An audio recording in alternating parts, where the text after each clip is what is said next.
Magandang araw mga ka-farmer. Ako nga pala si Gilmore Cervantes. Dati po akong sundalo. Ngayon, ako po yung may-ari ng Eco Hydro Farm. Hello po, magandang araw. Ako po si Charlie Mayte Cervantes. I'm the co-owner of Eco Hydro Farm here in Talavera, Nueva Ecija.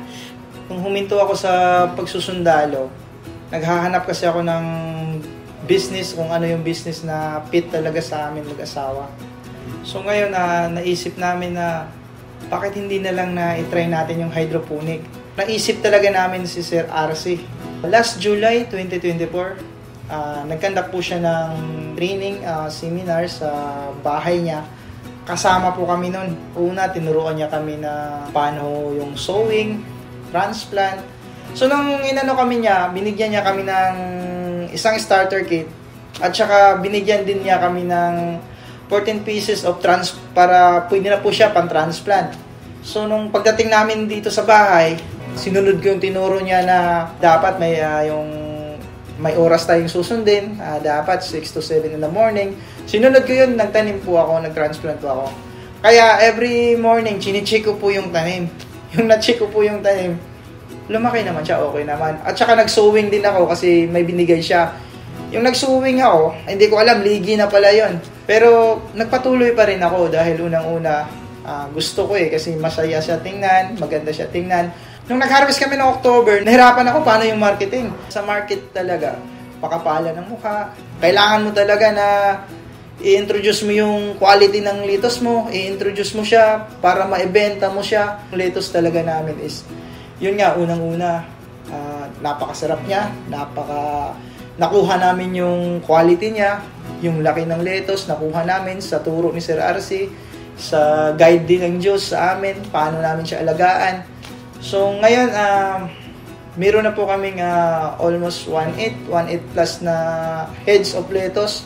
Sa ngayon po ang market namin sa Kape and Restaurant na requirements po namin weekly, nasa 300 na po. At saka sa palengke, almost 270 cups din po yung requirement namin. Total of almost 600 cups. Hindi pa kasama yung walk-in. May mga walk-in pa na pumunta sa bahay. Kaya naman po, nakikiter naman namin. In first quarter of operation, we have seen our business expanding our reach and even growing it from one greenhouse to second greenhouse.